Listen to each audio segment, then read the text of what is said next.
Sige, video ko kayo. Rolling, rolling. Mga tropa natin to na naka-Aerox niya. Hey, sir. Hey. Magkagrupo kami nito. Premium Gears. Yes. Boyet. Yeah. Tatry mo, sir? Tatry mo yan? Try ko na, tapos na. Okay na? Kanina. Ano, okay? Sabi. Ito mga tropa din to. Tropa ko din to sa Marikina. Naka-scooter sila ngayon eh.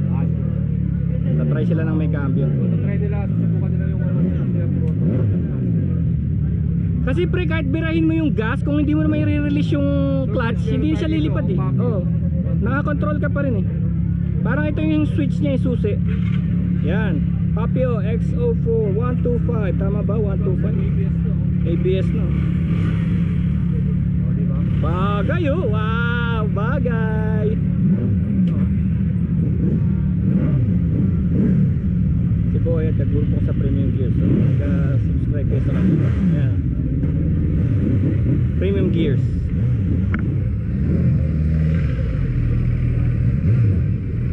Paganda ba ng motor dito? Papogian ng rider. Ha?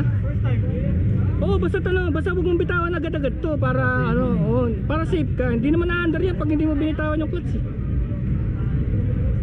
Kahit na birahin mo yung gasolina, kung di ka bibitaw sa clutch, wala.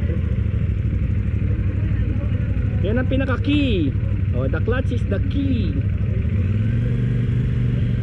Yun, nice, swabe. Woo. Let's go.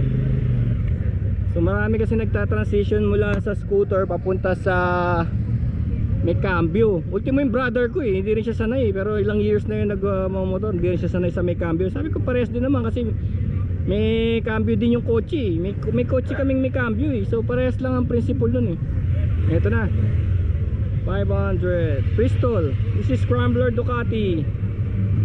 Okay, Aprilia Django. Vespa. Vespa, ito na. Ayan na, ayan na, ayan na. Oh, nice. Oh, labulabo. Ito, Royal Enfield 411. Woo!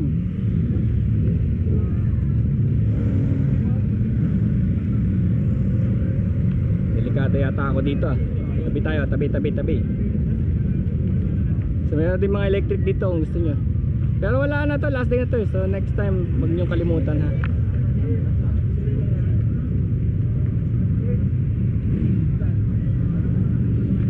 Ayan na, kailangan talagang tumabi dahil daanan yan eh. Ito ano to, ayan QJ motor 400S, magaganda rin gumawa ang QJ. Na-testing ko ng QJ. Ang ganda na ano ng QJ. Ang teknikan nila ng makina. FKM, yun FKM oh 160. This is Bergman 400. Isa sa pinaka matipid, malakas store Suzuki. This is what? CF Moto yata yun eh. Oo, nandito yung kanina eh. Ay hindi, CL. Yan oh, ganda ng tunog oh. Uy, Indian.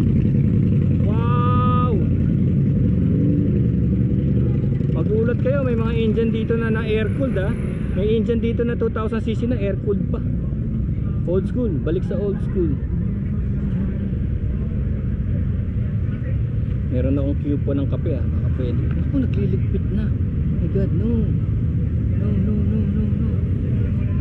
Ayan, SX, nasubukan ko na yan, ang ganda niyan. Ganyan niya, puro putik na oh. Tsaka ano eh, affordable yun, pero 250 na. Kumaabot siya ng 135. Nagka-top speed ng 135 yun.